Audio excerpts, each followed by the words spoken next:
কথাটা খারাপ লাগলেও আমি বলতে চাই, কারণ এই সিচুয়েশনটা এখন বেশিরভাগ মেয়ের সাথেই হচ্ছে, তাই আমি তাদের উপলক্ষে বলছি কথাটা।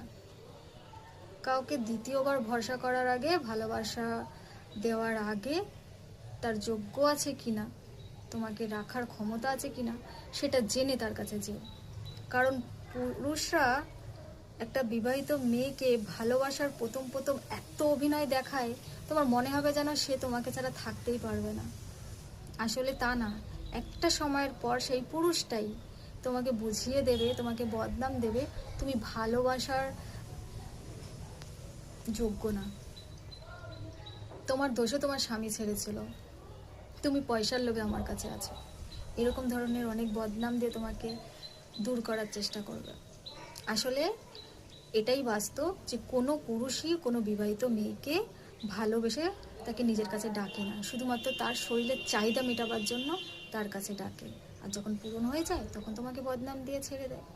আমি সেই ছেলেদেরকে বলতে চাইছি, শোনো, দ্বিতীয়বার যদি কোনো মেয়ে একটা পুরুষের কাছে যায় সংসার করার জন্য, তার হাতে পায়ে ধরে কাঁদে তার কাছে থাকার জন্য, সেই মেয়েটার কিন্তু পয়সার লোভে যায় না, আর নাই তার শরীরের চাহিদা মেটানোর কোনো রকমের ইচ্ছে থাকে, তার কোনো ইচ্ছে থাকে না।